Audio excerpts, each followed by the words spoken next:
यह बात तब की है जब मैं बड़ा हो रहा था। मेरी दादी उसी बिल्डिंग में रहती थीं जहां मैं और मेरा परिवार रहता था। वो हमारे घर के ऊपर वाली मंजिल में रहती थी।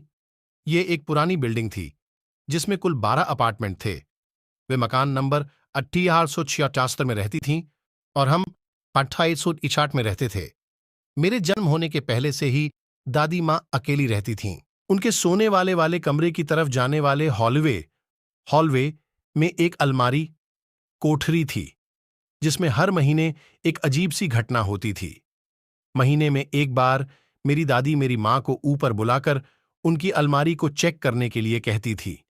उन्होंने बताया था कि पिछली रात को उनकी अलमारी में से बहुत ज्यादा शोर आ रहा था। एक बार मेरी माँ काम कर रही थी तो उन्होंने मुझे उनकी जगह पर दादी की मदद करने के लिए भेजा। मुझे नहीं पता था कि यह मेरे जीवन को परेशान करने और मेरे जीवन को अस्त व्यस्त करने वाले अनुभवों की एक शुरुआत होगी। जैसे ही मैंने दादी के कमरे में प्रवेश किया और मैं अलमारी की ओर बढ़ा तो मैं वहां का हाल देखकर दंग रह गया।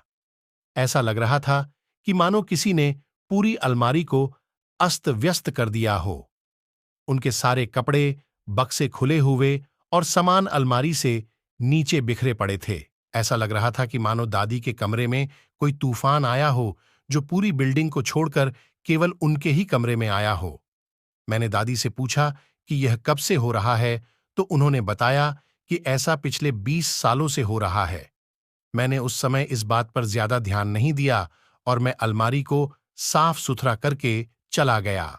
इसके 2 साल बाद मेरे माँ का अचानक निधन हो गया तो मेरी दादी माँ ने हमारा साथ देने और हमें हिम्मत देने के लिए हमारे साथ रहने का फैसला किया ताकि इससे पैसे भी बच जाए और हम सब साथ भी रह सकें। इसके कुछ समय पहले ही दादी ने पैसे बचाने और सहायता पाने के लिए हमारे साथ रहने का फैसला किया।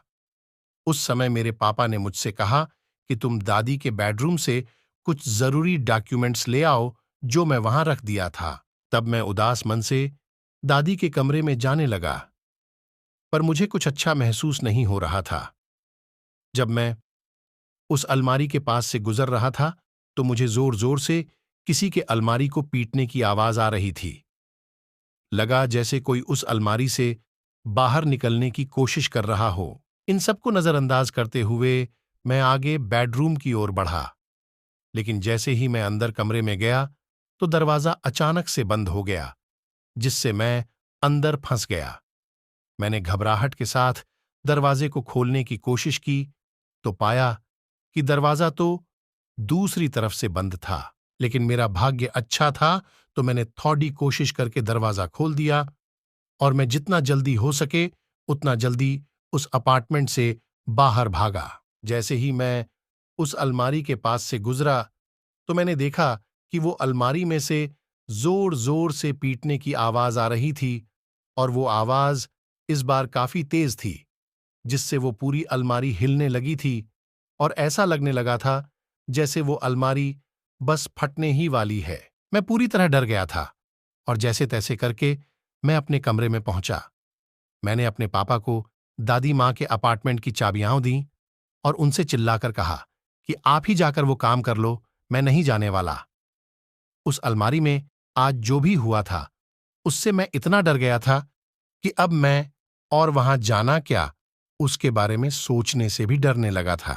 उस दिन के बाद से हमने कभी भी उस घटना का जिक्र नहीं किया और उस दिन के बाद से दादी के कमरे में से जो भी लाना हो वो सारा काम पापा ने ही किया।